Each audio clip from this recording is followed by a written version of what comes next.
प्रश्न पहला, नीति वचन का मुख्य उद्देश्य क्या है? ए. युद्ध करना सिखाना, बी. बुद्धि और शिक्षा पाना, सी. धन कमाना, डी. भविष्य बताना।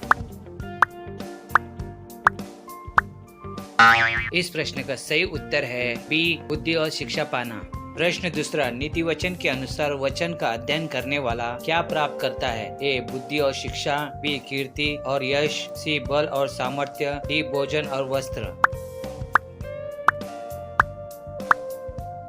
इस प्रश्न का सही उत्तर है ए. बुद्धि और शिक्षा।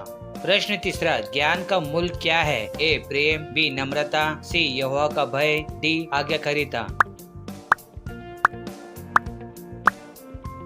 इस प्रश्न का सही उत्तर है सी. यहोवा का भय। प्रश्न 4, यहोवा का भय मानना का क्या अर्थ है? ए. डरना और भाग जाना, बी. युद्ध करना, सी. दंड से बचना, डी. उसका आदर और आज्ञा मानना।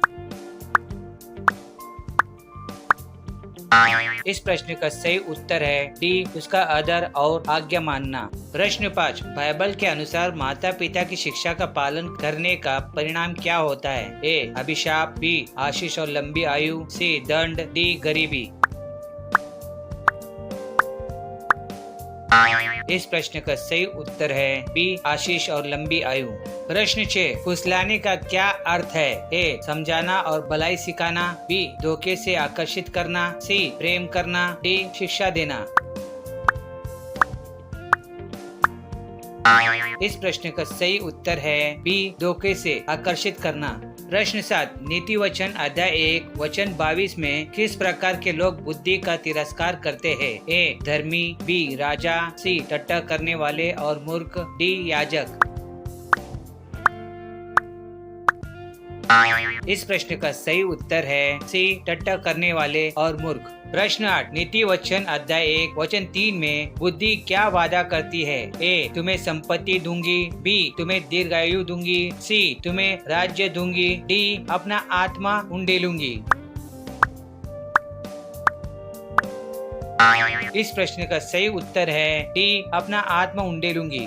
प्रश्न 9, नीति वचन अध्याय 1 वचन 29 से 30 का मुख्य संदेश क्या है? ए. जो ज्ञान और यहोवा के भय को तुच्छ जानता है वो नाश पाता है, बी. दुष्टता से धन मिलता है, सी. जो बलवान है वही बचता है, डी. राजा ही सब कुछ है। इस प्रश्न का सही उत्तर है ए. जो ज्ञान और यहोवा के भय को तुच्छ जानता है वो नाश पाता है। प्रश्न 10, जो मेरी सुनेगा मैं मेरी का संकेत किसके लिए है? ए. राजा, बी. माता पिता, सी. बुद्धि, डी. नबी। इस प्रश्न का सही उत्तर है सी. बुद्धि।